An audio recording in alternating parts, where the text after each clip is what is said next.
circuito electoral y debate. El siguiente programa no compromete a este medio de comunicación. Es responsabilidad del Grupo Supereduca. Para Radio Sucre, Radio Capital, Radio Totala, circuito electoral y debate. Supereduca, comunicación escrita, radial y televisiva, presenta.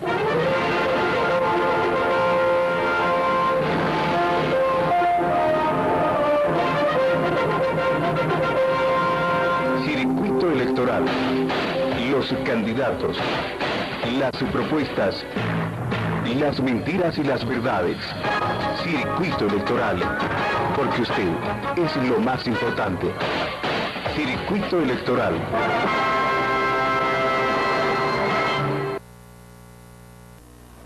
Amigos, buenas noches. Hoy, mañana, el sábado y el domingo no se puede decir hay que votar así o hay que votar así. No se puede decir ni por la una opción, ni por la otra opción, ni por la tercera opción, ni por la cuarta opción. Ha empezado el tiempo en el que usted debe reflexionar, meditar y decidir, y aunque está obligado para votar, disfrute de su día de votación, de su día domingo. El tema de doña Gabriela Zapata es como si hubiera pasado a un segundo plano latente, porque lo ocurrido en la alcaldía municipal del Alto ayer es el primer plano en los periódicos, en las agencias informativas, en los comentarios, en las noticias. Lo ocurrido en el Alto ayer es el primer plano, y también lo comentado en su Twitter por el señor Helio. El señor Helio era presidente de la Cámara de Diputados en la anterior gestión del MAS. ¿Qué le habrá pasado para decir que lo del gobierno municipal del Alto, la alcaldía municipal del Alto, fue un autoatentado? ¿Qué le habrá pasado? Pero no ha sido solamente ello. Hoy ha salido otro de los ministros a decir que doña Soledad Chapetón es una Magdalena y que sus lágrimas son de cocodrilo, es decir, que no era en serio, que fingía. Pero ese tema de lo ocurrido en la alcaldía del Alto es el tema número uno en el comentario. Se tienen ya varios detenidos, se tienen 2 imputados, se empieza a rumorear que sería más fácil cambiar al comandante nacional de la policía y más difícil pedirle la renuncia al señor Helio, pero las dos cosas no están descartadas. Las dos cosas no están descartadas. ¿Sabe dónde está la sede de la Fiscalía General de la República, del Ministerio Público? En lo formal, Sucre. Pero el señor Ramiro Guerrero no ha querido dar conferencia de prensa sobre el tema del Alto en Sucre. Ha preferido irse a La Paz, y en La Paz sí dar la conferencia de prensa, aunque también se conoce que no han sido bien recibidos en la zona de la alcaldía municipal del Alto las movilidades de la Fiscalía, porque no confían, porque no creen. Y cuando varios periodistas pedíamos conferencia de prensa del fiscal general de la República, que supuestamente tiene sede en Sucre, yo les decía, no deben tener miedo a las preguntas, deben tener miedo a las mentiras. O podía haberles dicho, no deben escaparse de las preguntas de los periodistas de Chuquisaca, señor Ramiro Guerrero, amigo mío, debe escaparse de los mentirosos. Pero ese es el tema que en el momento sirve de comentario en un lugar, en otro lugar. 6 fallecidos, 3 varones, 3 mujeres, después de lo acontecido en el Alto. Y en primera instancia los unos y los otros, sin sentir que es el dolor humano, usted que pierda a uno de los miembros de su familia porque ha ido a una movilización obligado, porque les dan fichas, porque tienen que hacerles firmar en un cuaderno, porque si no les descuentan, ha estado participando en esos hechos que han degenerado en muertos y heridos. Muertos y heridos. Ese es el tema de comentario. Estamos a 2-3 días del referéndum. El domingo a las 8 de la noche ya las redes nacionales nos harán conocer los resultados en boca dura, pero seguramente las redes sociales antes ya se dirá una cosa, otra cosa, no sabemos si creer o no creer, pero el domingo habrá que ir a votar, porque uno está obligado y porque hay que distraerse, hay que disfrutar de ese día de votación. Vamos a hacer una pausa, joven. ¿Está de acuerdo? Señorita, ¿está de acuerdo? Usted, señor, señora también, y ya volvemos.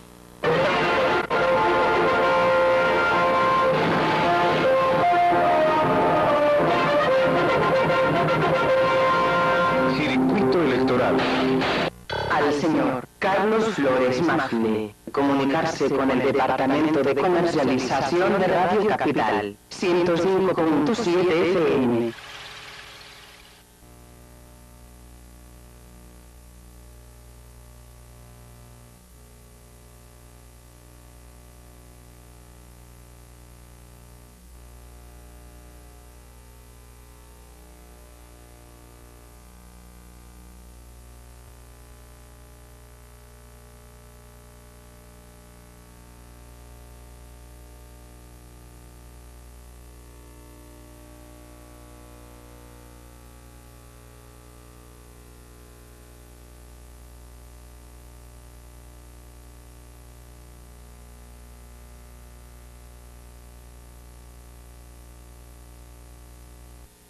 Al señor Óscar Aguilar Serna, comunicarse con el Departamento de Comercialización de Radio Capital, 105.7 FM.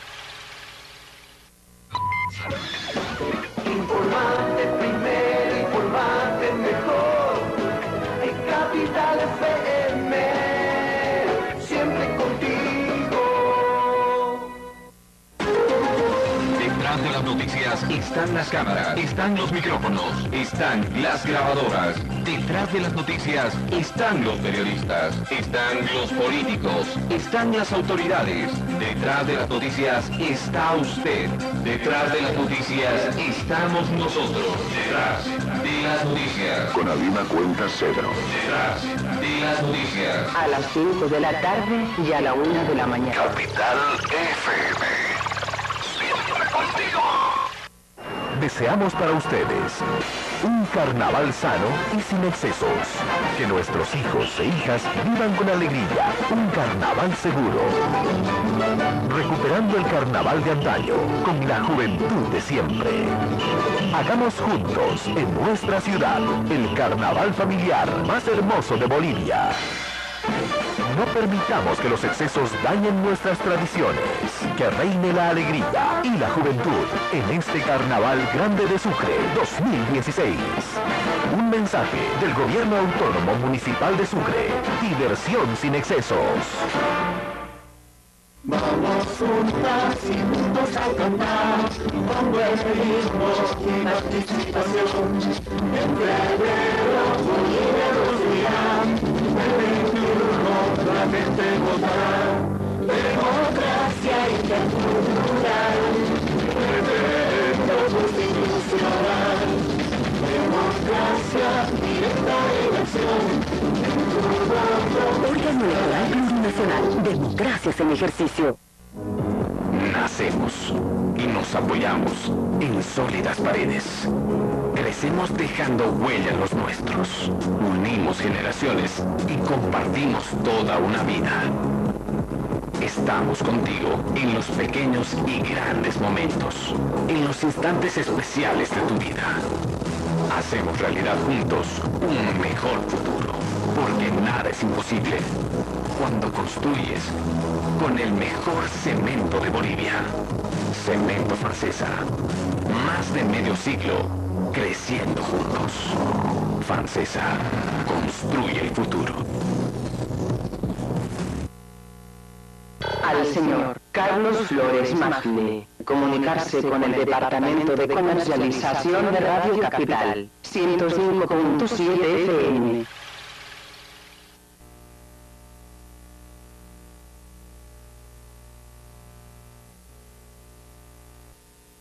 Al señor Óscar Aguilar Serna. Comunicarse con el Departamento de Comercialización de Radio Capital. 105.7 FM. Informate primero, informate mejor. En Capital FM, siempre contigo.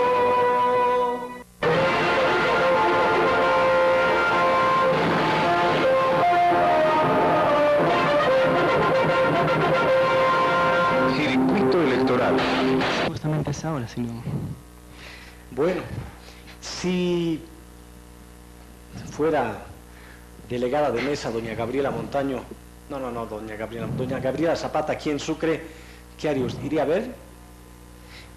Dicen que ha sido sorteada para ser delegada en una mesa, pero no se sabe si va a asistir o no va a asistir. Pero esto debe ser en Cochabamba o en La Paz, o sea que si asiste seguro que muchos van a ir a conocerla. ¿Cómo está Juan Carlos Galván? Sí, así es. ¿Todo Muchísimas bien? gracias. Todo bien, gracias a Dios. Aquí me encuentro para poder compartir unos minutos, agradecerle Ya corrido. el espacio. Sí, vengo de otra cita, de otra entrevista. Esto es lo que estoy haciendo, transmitir una información de manera independiente, puesto que no pertenezco a ningún grupo, a ninguna organización. ¿Y con qué financiamiento, pero? Personal, Pero apoyo... ¿Usted trabaja fuerte y después se la gasta la plata en esto? Bueno, tengo el apoyo también de mis padres, de gente, mi familia, personas también que sin conocerla me acogen en sus casas, me brindan una habitación, etcétera, etcétera. Así ¿Y en que, qué trabaja Juan Carlos? bueno, es trabajo independiente.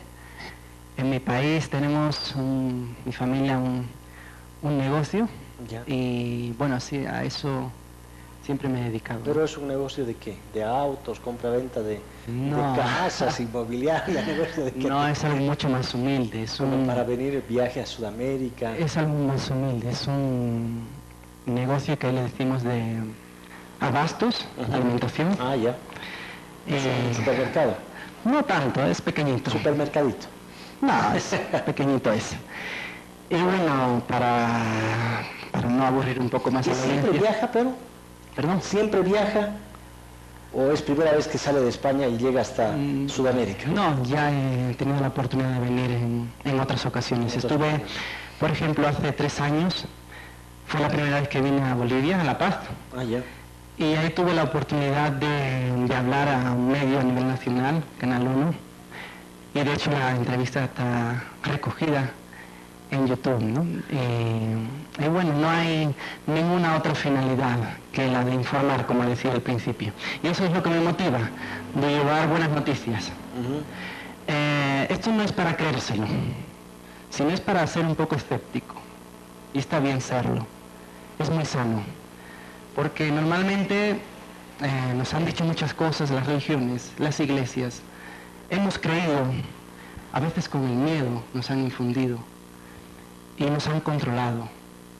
Pienso que ya es el momento de despertar de ese condicionamiento, de ese miedo y empezar a actuar.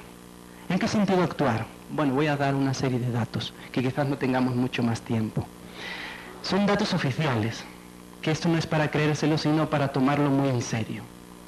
Según Oxfam, entre 25.000 y 30.000 seres humanos mueren cada día de hambre.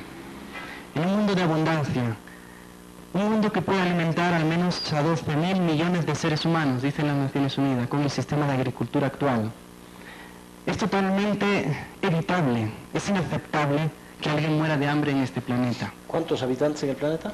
Somos 7.000, un poquito más. Entonces, si hay alimentos para 12.000 y ya mueren algunos... Entre 25.000 y 30.000, mientras que al menos 900 millones, más o menos, para redondear la cifra, pasan hambre diariamente, mientras que esa misma cifra son obesos en el mundo, son los famélicos y los obesos.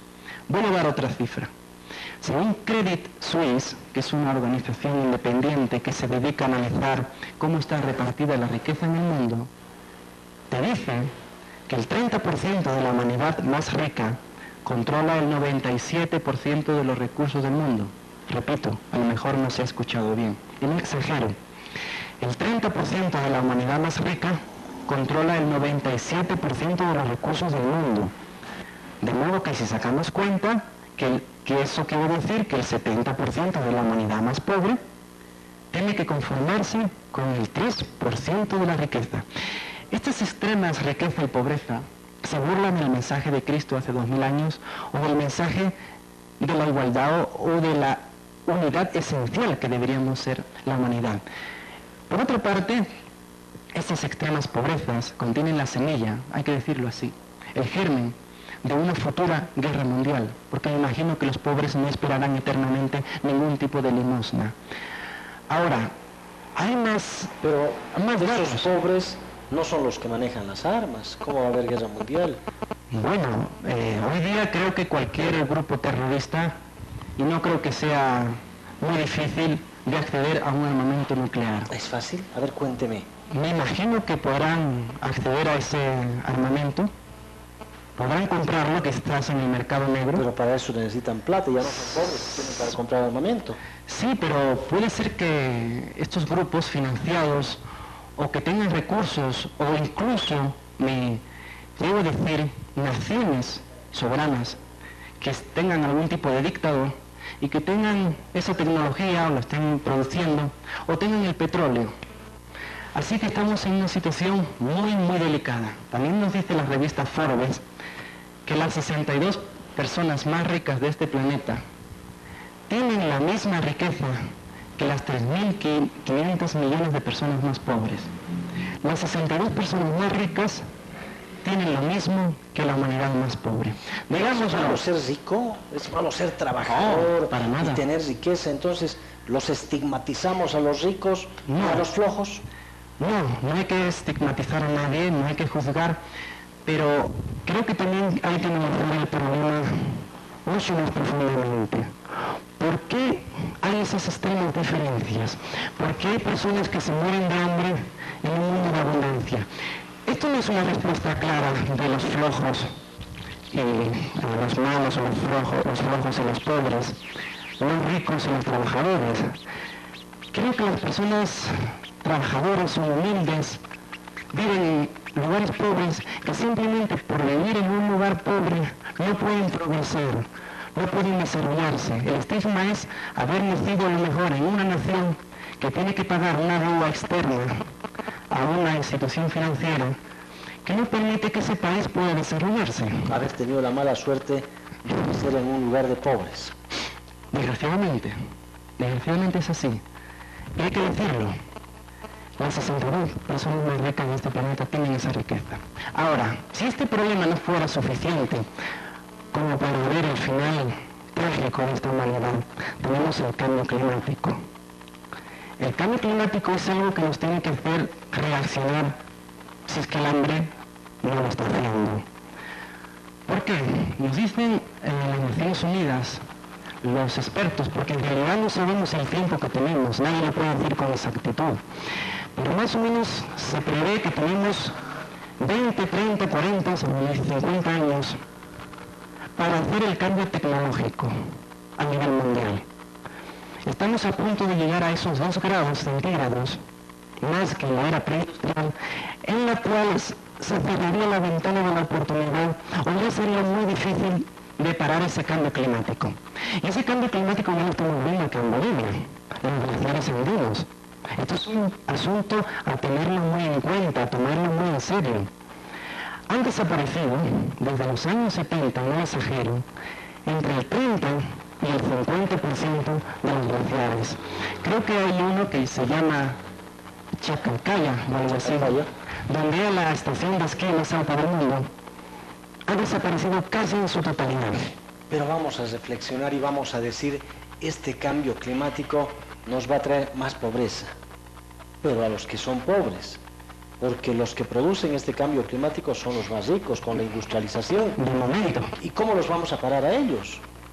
Yo creo que nadie tiene que parar a nadie, sino es una toma de conciencia. Pero tiene que ser la conciencia para los que están produciendo daño. Por supuesto, pero por supuesto. Tú le vas a decir a alguien en África que no contamina nada, que sobrevive, hablarle del cambio climático. Es absurdo. Tenemos que hablarle a Estados Unidos, a China y la India, y a Europa sobre todo. Los países industrializados son los que tienen la responsabilidad de cambiar. Ahora, ¿qué ocurre cuando se reúnen en las cumbres climáticas? No sé si habrá escuchado o lo habrá seguido, pero no hay ningún tipo de progreso. ¿Por qué? Porque ellos dependen del sistema económico. Si Estados Unidos dice, bueno, yo ya no emito gases de efecto invernadero, gana menos. Exactamente. Y si le exiges a China, que ahora que creo que es el número 2 o ya es el número 1 en emisiones a nivel global, pues te dirá, por primero que tome cartas en el asunto a Estados Unidos. Y Estados Unidos dice, ni hablar.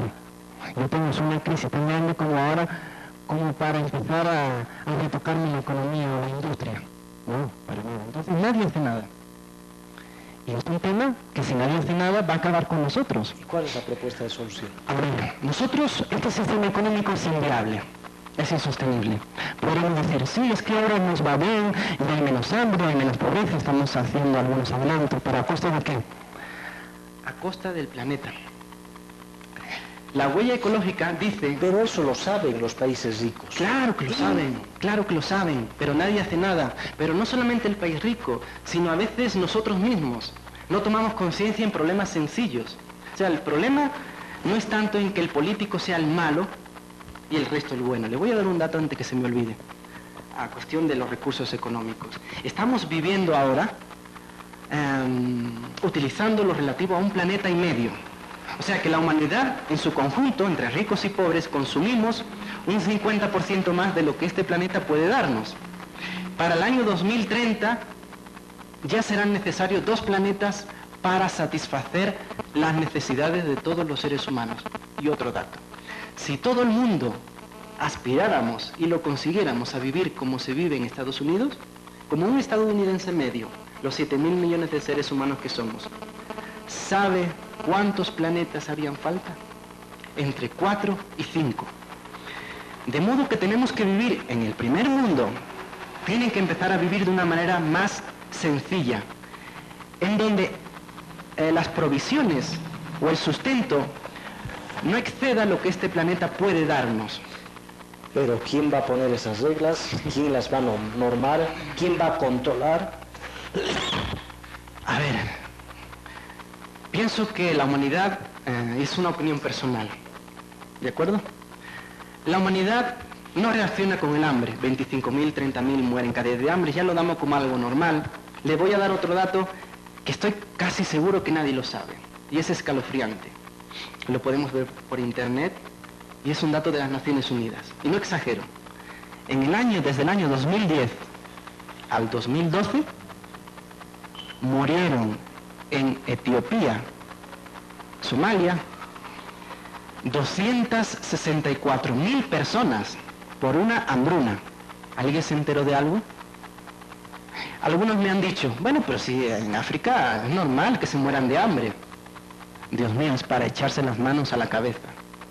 Que mueran hoy día 264.000 personas en 2 años en una hambruna, cuando en Europa se tiran tantos alimentos, se desperdician tantos, como lo que podría alimentar a toda África. Y me pondré en el lugar de los europeos. Ellos dirán, ¿y qué culpa tenemos nosotros? Todos, más o menos, tenemos la culpa de lo que pasa en el mundo, sea para bien o para mal. En la medida en que votamos a nuestros presidentes, en la medida en que consumimos, en la medida en que no nos informamos, en la medida en que aceptamos todo y nos da igual.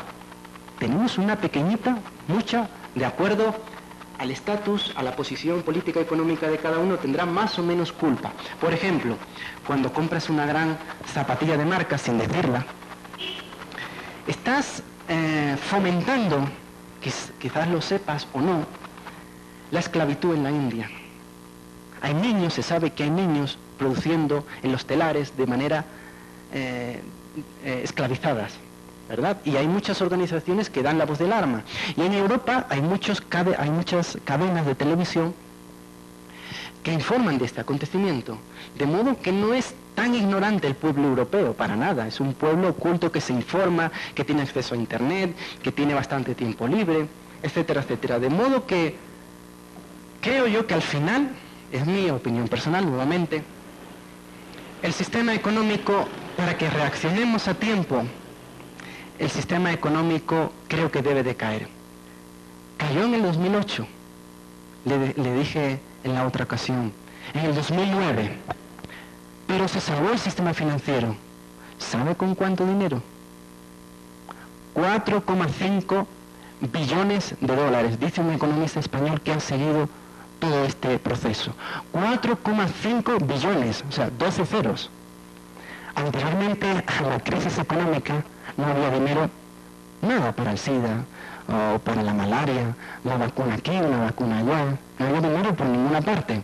Para los 1.000 millones de personas que pasan hambre, bueno, si queremos construir o queríamos construir una escuela para los que lo hagan, no había dinero. De repente apareció esa enorme suma para salvar este sistema financiero, ¿de acuerdo? De modo que tenemos los recursos, tenemos los instrumentos, la agricultura, la tecnología. Lo que nos falta es la voluntad. ¿Cuánto dinero nos gastamos en armamento anualmente? Dice una organización sueca, que ahora no recuerdo bien el nombre, por supuesto lo podemos ver en internet y contrastar, 1,8, lo digo textualmente, 1,8 billones de dólares. Nuevamente 12 ceros. Con la 10ª parte de ese dinero, dicen las Naciones Unidas que con 80.000 millones de dólares anualmente podemos conseguir educación primaria universal, saneamiento y agua potable para toda la humanidad. Exactamente. Y con 30.000 millones podríamos alimentar a los que se mueren, a los que se mueren de hambre y a los que pasan hambre diariamente, que son 900 millones de personas. El dinero está ahí, existe. Tenemos los recursos, el financiamiento, todo lo posible. Sin embargo, no nos damos cuenta. Algunas personas me han preguntado, ¿pero por qué estamos así? ¿Por qué no lo vemos? Porque simplemente no vemos que estamos al borde de un precipicio. Y lo peor de todo es que algunas personas no lo quieren ver. Yo creo que no somos conscientes. No es que el primer mundo sea malo. ¿De qué sirve que lo veamos los países pobres si los países ricos lo ven, pero no hacen nada? No, por supuesto, esto no hay ni que decirlo. Son los países ricos los que toman las decisiones de quién vive y quién muere en el tercer mundo. Esto no es una reprimenda a Bolivia ni al tercer mundo. La paz en el mundo va a venir por la restitución, por el reconocimiento de los errores cometidos por el primer mundo al tercero, a los países más pobres. Y en consecuencia van a tener que restituir esos agravios, con toda seguridad. ¿Pero para eso qué tiene que ocurrir? ¿Una crisis mayor? Yo creo que sí. Yo creo que el sistema económico tiene que colapsar definitivamente. Abramos los ojos y a lo mejor viene alguien. Y a lo mejor este alguien que viene no es malo. A lo mejor, quizás, no lo sé, a lo mejor este alguien que viene de lo alto no viene a juzgarnos. Ni siquiera está interesado si eres cristiano, si eres agnóstico, eres ateo, musulmán. Quizás lo que viene, si es que existe un Dios, que yo tampoco lo sé, pero me gustaría creer, ¿no? Y pongo de hipótesis razonable, una hipótesis interesante, que existe un Dios y que nos envía a alguien. Supongámoslo por un momento, ¿verdad? Y que este ser que viene, no viene a castigarnos con leña, no viene a decirnos, ustedes fueron cristianos, vénganse conmigo, y ustedes que no fueron cristianos, al infierno eterno. Sino algo mucho más serio, algo mucho más lógico. Alguien que puede decirnos cómo vivir en paz. Yo creo que la única forma que tiene la humanidad de vivir en paz es algo también personal. Tenemos que dejar de competir. Es algo que puede sonar muy utópico, muy romántico, muy filosófico. No es buena la competencia, no es bueno el querer ser el mejor, el prepararse más, el estudiar más. Sí, pero para cooperar. Prepárate lo mejor que pueda, lucha, pero para cooperar. Yo creo, incluso lo dijo Einstein en un artículo, que estamos educando a nuestros hijos de una manera exagerada en la competitividad. Y desde muy temprana edad el niño piensa, cree que todos son prácticamente sus enemigos, porque todos competimos por lo mismo. Si no ganas tú, llego yo. Si no eres el primero tú, soy yo. Por lo tanto, yo no sé hasta qué punto la competitividad puede ser buena o mala, pero lo cierto es, creo que para llegar a un lugar de paz, a un mundo de fraternidad, de correctas relaciones humanas, tenemos que cooperar mucho más. No sé qué tanto habrá de competitividad, qué tanto habrá para incentivar algo, pero creo que el mejor incentivo es ver a alguien que está sufriendo, que le puedes ayudar, que le puedes aportar. O imagínate que cambien las escuelas y el maestro le dice al niño, no que sea el primero a toda costa, como dé lugar, sino, hijo, tú que puedes aportar al mundo, tú que puedes aportar para la cooperación, para la felicidad, para la alegría del mundo, ¿qué puedes dar a nivel artístico, a nivel literario, a nivel musical, a nivel poético, a nivel tecnológico, a nivel científico? No te apropies de ese bien de forma individual. Y el individualismo no es malo, porque sin individualismo no hubiéramos llegado a este punto. Porque casi todos somos individualistas. Claro, es un logro. Es un logro que hemos logrado. No vamos a compararnos hace 2000 años como vivíamos. Pero yo creo, y es otra vez otra opinión personal, que este individualismo o esta individualidad, de alguna forma, no sé exactamente cómo, pero tiene que estar al servicio de la comunidad, del grupo. Yo aporto lo mejor de mí para el bienestar común. No yo aporto lo mío y él no, yo lo critico que él es un flojo y yo hago todas las cosas. Sino creo que es algo global, entre todos. Y eso tiene que empezarse en las escuelas. Por tanto, es un cambio muy grande. La venida de un gran ser al mundo, que ni siquiera lo voy a llamar Cristo, para no ofender a nadie, la llegada de un maestro, un justiciero. Y si me permite unos minutos más, significaría, creo yo, un despertar en estos términos. Si uno oye a un político, si uno oye a un economista, a un filósofo, a un religioso, incluso a un periodista, uno siempre tiene sus dudas, ¿verdad? ¿Quién te financia? ¿Cómo te gastas el dinero? ¿Quién hay detrás de ti? ¿Qué organización? ¿Qué vendes? Porque nadie hace nada por nada. Pero si tú más o menos, o la audiencia, reconoce a alguien que viene de arriba, lo va a reconocer si son cristianos automáticamente como el Cristo, naturalmente. Y si hablamos a una comunidad hindú como Krishna. Entonces vamos a tener la seguridad de que ese ser no tiene nada detrás. No viene buscando poder económico, un poder político, un poder financiero o un poder de cualquier clase. Vamos a tener la seguridad de que es alguien totalmente puro. De modo que al pensar eso podemos confiar en él. Y si alguien de esa naturaleza te dice, miren hermanos, hasta ahora han llegado a este punto, muy bien, han sufrido, han tenido felicidad, han habido guerras, muy bien, se han desarrollado tecnológicamente, ecológicamente, pero esto ya no da más de sí, ¿verdad? Y no solamente porque lo diga alguien de los cielos, sino porque muchos expertos ya nos lo están diciendo desde hace algunas décadas. Hay otro camino diferente, hay una alternativa. Esa alternativa, hasta que nosotros no la recorramos o no la vivamos, no vamos a saber. ¿Cuál es esa alternativa? Como decía antes, la cooperación. Que puede parecer una utopía irrealizable, y yo lo pensaría así, viendo el mundo en que vivimos, pensar en alguien que va a compartir conmigo, si en todas partes vemos engaños, y dentro de todas las religiones. O sea, que uno piensa que un cristiano va a ser alguien honesto y te das cuenta que al final el mismo cristiano te da la puñalada.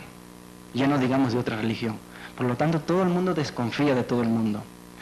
Esto no es una cuestión religiosa. No tiene nada que ver la religión. Uno es cristiano porque ha nacido en una comunidad cristiana, únicamente. Uno es budista porque nació en un país budista. y uno es musulmán porque nació en un país musulmán. ¿Hay una religión superior a otra? Para mí no.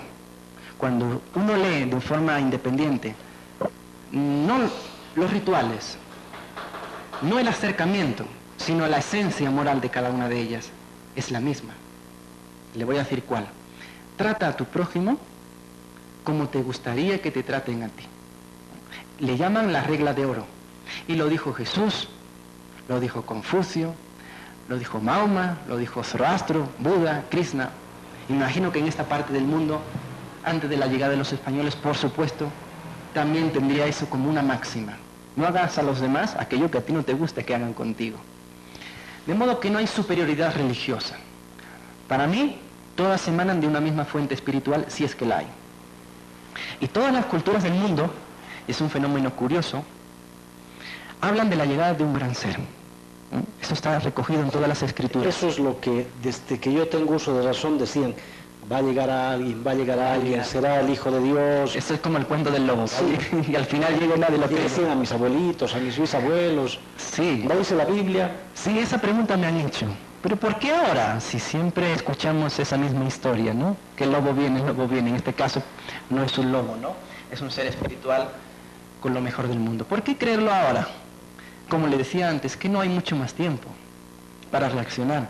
Es que si no viene alguien, al final las 62 personas que tienen la misma riqueza que la mitad de la humanidad más pobre, no serán 62, sino será una. A ese ritmo es el que vamos. Y eso sin contar los desastres ecológicos, humanitarios, y etcétera, etcétera. Es para un programa entero. De modo que no hay mucho más tiempo. Nosotros, esta generación, vamos a ver lo malo o lo bueno. Entonces vemos que desde Oriente hasta Occidente, y esa es la esperanza, quizás para el creyente, pero para el que no cree, bueno, que lo tenga como una hipótesis nada más interesante. No es para creerlo. En Oriente te dicen que ellos esperan a Krishna. Estamos viviendo, te dice el hindú, el periodo Kalki. Es el periodo de materialismo, de egoísmo, de codicia, de la mentira. Pero termina Kalki y viene otra etapa, que le llaman Krita, la Krita Yuga. Entonces, antes de llegar a esa etapa, viene alguien para enseñarnos. Es como la escuela. Uno termina la primaria, entra a la secundaria y tiene unos nuevos profesores. Entonces viene Krishna, viene Kalki Avatar. El budista te dice que viene Maitreya. Maitreya Buda le llaman. Cuando viene Maitreya, pues conduce a toda la humanidad al Dharma, etcétera, etcétera. El Imam Mahdi es igual para los musulmanes, es el bien guiado. Los cristianos, por supuesto, al Cristo o al Consolador. En esta zona del mundo también esperan un gran ser. Lo llamaban Kukulcán, Viracocha, Quetzcoatl o Polón Yopte. Hace miles de años. Exactamente, no cientos. Y no ha pasado nada. Y nunca llegó. Yo no desconfío. Yo no creo que todo eso sea mentira o sea un cuento. Pero mientras tanto no se ha visto. Mientras tanto no se ha visto y no hay por qué aceptarlo. Yo creo que muchas de lo que hay en la Biblia, lo que hay en el Corán, el Bhagavad Gita, es algo para tomarlo simbólicamente, no literal. Eso es otro tema de discusión, qué es literal y qué es simbólico. Pero yo no creo que sí va a venir alguien. Yo soy de esa opinión que lo creo y así lo voy a manifestar. Y comparto y respeto al que no lo cree. O alguien o algo que va a cambiar el mundo. Exactamente, pero yo creo que si alguien viene, no para decirte a ti, mira, usted no ha creído en mí, usted está apartado. No. Usted ha creído en lo que quiera, yo he creído en lo que quiera, no importa. ¿Usted quiere compartir los recursos del mundo? ¿Usted quiere cooperar entre todas las naciones? ¿Está dispuesto al menos a intentarlo? ¿Un Robin Hood que le quita a los ricos para darles a los pobres? No, no hay que quitar, sino hay que redistribuir. Y el que eso se haga, esa redistribución, tiene que hacerse de una manera organizada, a través de economistas. Y yo creo que entre todos los países. De modo que se podría hacer de la siguiente forma. Creo que se va a pedir a cada nación que tenga un inventario de lo que le sobre después de alimentar a su población y que eso se pueda distribuir. Ahora, como queda un minutito, si me permite, por favor, hay una profecía que lo que yo estoy manifestando, que habla que el Cristo, no como el Cristo, sino como un instructor, está en el mundo. ¿Cómo vamos a saber que ese ser es el Cristo, si usted lo está esperando como el Cristo o como Maitreya o quien sea, ¿cómo vamos a saber? Y no es un falso Cristo. La respuesta absoluta es que nunca vamos a tener la seguridad. Ahora, dentro de algún tiempo, ya que Él está físicamente en el mundo, las televisiones lo van a ver, lo van a filmar, nadie te lo va a contar. Cuando Jesús vino hace 2000 años no había televisión, pero ahora sí lo hay. Va a haber 3 señales muy importantes dentro de algún tiempo, por las cuales cada uno tomará su decisión. ¿Cuáles son estas 3 señales? Que bueno, a algunos le hará sonreír. Lo veremos por televisión, todo ojo lo verá, dice la Biblia cristiana, es la primera señal, y Él se comunicará con cada adulto de este planeta telepáticamente. La segunda señal, recibiremos su energía del amor en nuestros corazones, esa energía del amor nos hará llorar de felicidad, seamos ateos, musulmanes o budistas, y por último, para terminar de sonreír, habrá cientos de miles de curaciones espontáneas por todo el mundo. De modo que ahí pararemos y diremos, Él es Cristo, yo soy cristiano. Ahora digo, yo soy gnóstico, bueno, este ser habrá venido de otro planeta, será un extraterrestre. Los budistas dirán, Maitreya Buda, por supuesto, y los hindús Krishna o Kalkevatana en esta zona del mundo, Viracocha, Kukulkan o Polongyopte. Ahora, Él no va a venir a solucionar los problemas del mundo mágicamente. Eso es una responsabilidad nuestra. Él viene a decirnos cómo, si nosotros aceptamos. Así que hay una Y, por eso con eso ya termino. Igual dice la tribu Hopi en Estados Unidos. Seguir como estamos, absolutamente igual. Compitiendo, derrochando y terminar en una guerra. Es decir, morir. ¿Cuál es el otro camino? Cooperar, compartir, lo más bonito. Y ese camino significa la entrada en lo que los cristianos llaman el milenio de paz. Y en Oriente le llaman la era dorada, el Krita Yuga. De la decisión que tome todos los seres humanos de una forma libre, democrática y tranquila, en ese momento determinaremos para siempre la historia de la humanidad. Muchas gracias, Juan Carlos. Muchas gracias. Muchas Una gracias. pausita. ¿Usted ha escuchado de los Wikileaks? Sí, lo he escuchado. De eso vamos a hablar a la vuelta. Muy bien.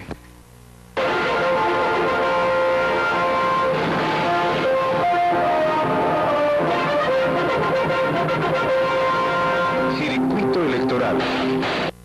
Deseamos para ustedes un carnaval sano y sin excesos. Que nuestros hijos e hijas vivan con alegría. Un carnaval seguro. Recuperando el carnaval de antaño con la juventud de siempre. Hagamos juntos en nuestra ciudad el carnaval familiar más hermoso de Bolivia. No permitamos que los excesos dañen nuestras tradiciones. Que reine la alegría y la juventud en este Carnaval Grande de Sucre 2016. Un mensaje del Gobierno Autónomo Municipal de Sucre. Diversión sin excesos. Vamos juntas y juntos a cantar con buen ritmo y participación. En febrero Bolivia nos dirá, el 21 la gente votará. Democracia intercultural, referendo constitucional. Democracia, directa elección. Órgano Electoral Plurinacional. Democracias en ejercicio.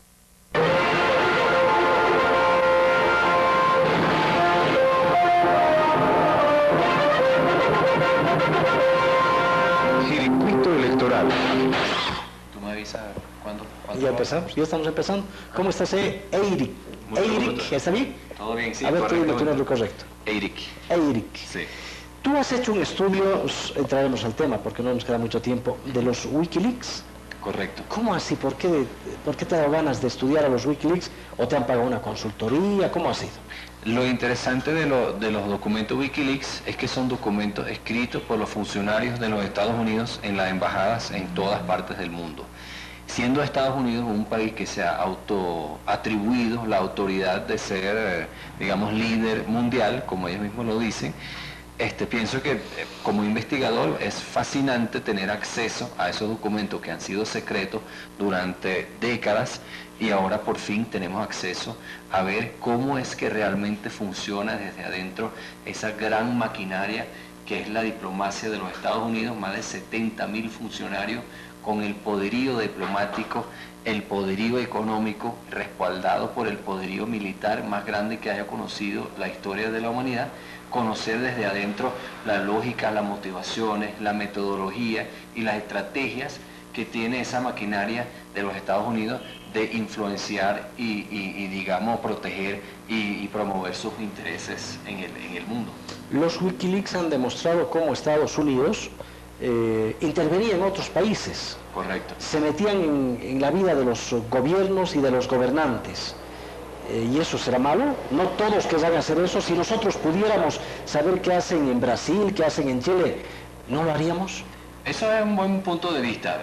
Ahora usted se está refiriendo al espionaje, que es lo que fue revelado por Edward Snowden, que se encuentra ahorita asilado en Rusia.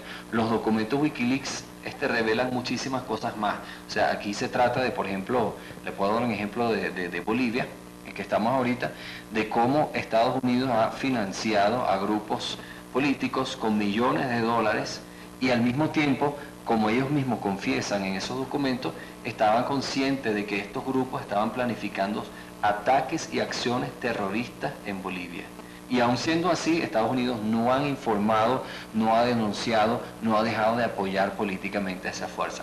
Pero ahora estoy hablando de un caso, digamos, escandaloso, una revelación escandalosa. Sin embargo, no todo lo que se revela en los documentos Wikileaks es malo, o sea, no hay que satanizar tampoco. Simplemente nos da la oportunidad, esos documentos nos da la oportunidad a nosotros como investigadores, a ustedes que son periodistas, de ver ¿cuál es la verdad sobre la forma en que Estados Unidos ejerce su poder a nivel mundial? Ya no ¿Y es el único país, Estados Unidos? ¿Europa no ha hecho lo mismo? ¿Alemania con otros países? Sí, ¿Rusia con otros países? Sí. ¿Solamente que ahí no se conocen los Wikileaks? No, también es cierto que ninguno de esos países tienen ni la décima parte del poder que tienen los Estados Unidos. Estados Unidos es el único país que tiene presencia militar en todas las regiones, todos los continentes del mundo. Es el único país que se ha autoatribuido la posición de líder del mundo y es el único país que ha hecho la guerra o que ha apoyado a, digamos, acciones golpistas en todos los continentes del mundo. Ahora, todos los países del mundo protegen sus intereses de alguna forma u otra y a veces se transgreden las normas y tal, pero lo interesante de estos cables es que ahora tenemos la evidencia clara y contundente de cómo Estados Unidos en toda contravención, o sea, violando las normas de la diplomacia, violando las leyes internacionales, utilizan su poder para influenciar en otros países. Y ahora tenemos la evidencia contundente, indiscutible, no tenemos que depender simplemente de la retórica oficial de los Estados Unidos y de los medios, ONGs y partidos políticos que tienden a ser, digamos, aliados a los Estados Unidos. Pero esto de controlar, esto de espiar, tiene que ver con la tecnología. Los países súper tecnológicos tienen el instrumento a mano. Correcto. El caso de Estados de que ha revelado Snowden, que no tiene que ver directamente con Wikileaks, pero que es relacionado, es el monitoreo, el espionaje total que comete Estados Unidos y que es la más grande violación a un derecho humano, que es el derecho de la privacidad que haya existido en la historia. O sea, es un espionaje tan totalitario que ni siquiera una novela como el de uno muy conocido que se llama 1984, que realmente denuncia o que se ha utilizado como para denunciar a los regímenes comunistas y su forma de acabar con el derecho a la privacidad de los individuos. Ni siquiera en esas novelas se imaginaban un espionaje, un monitoreo tan total como el que ejerce Estados Unidos hoy día. Pero los celulares son el instrumento de saber nuestras vidas, dónde estamos, qué hacemos, qué decir, aunque estén acabados. Correcto. Lamentablemente no hay casi forma de escapar de un aparato de espionaje tan completo, tan poderoso como el que posee Estados Unidos. ¿Qué pueden hacer los países subdesarrollados tecnológicamente? Porque todo llega con tecnología de allá y aquí solo podemos usar.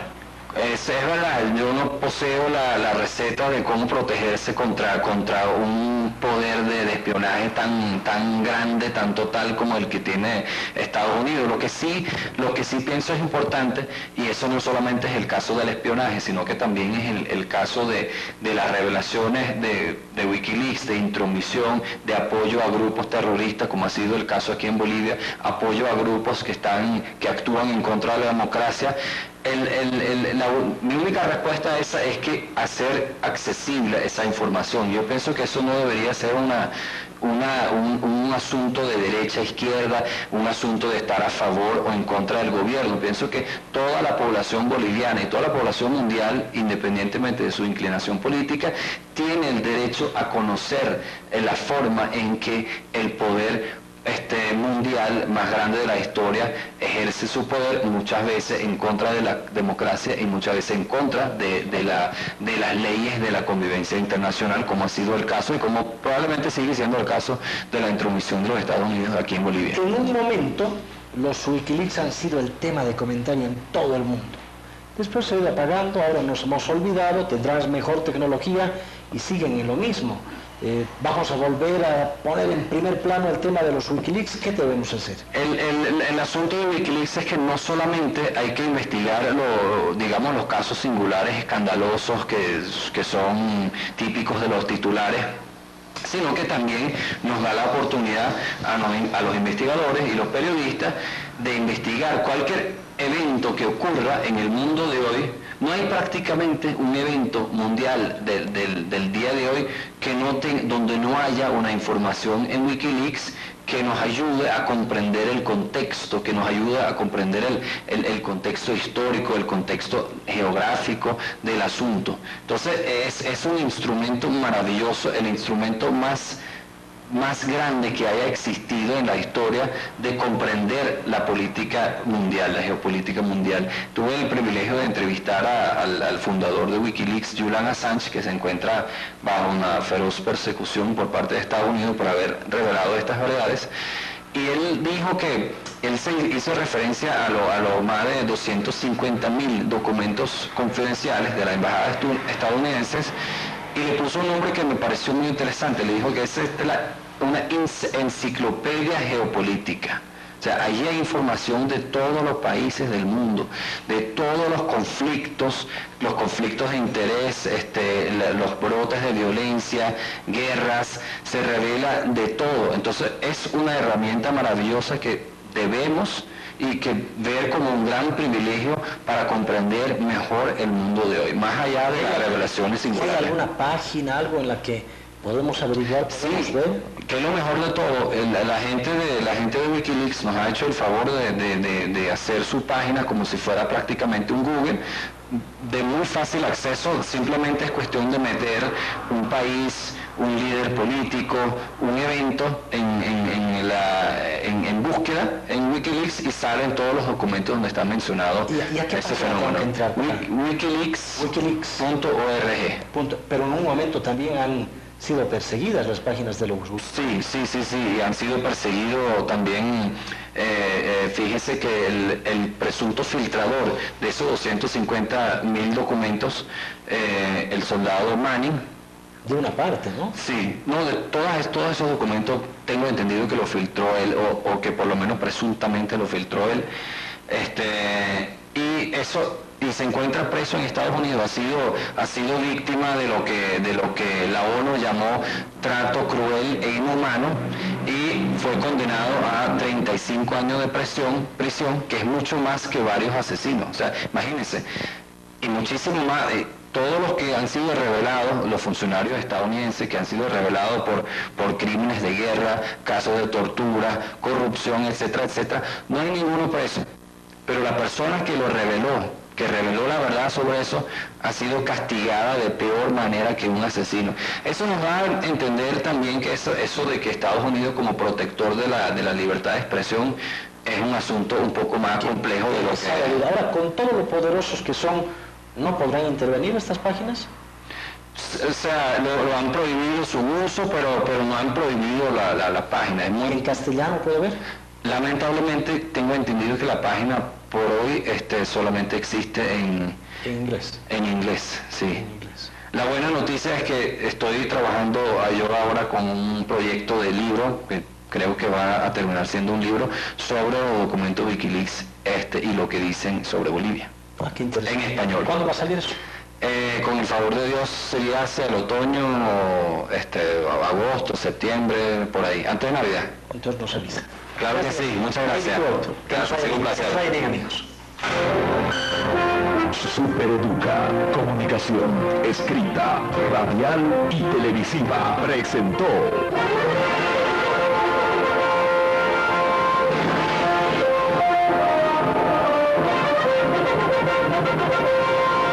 Circuito Electoral. Los candidatos, las propuestas, las mentiras y las verdades.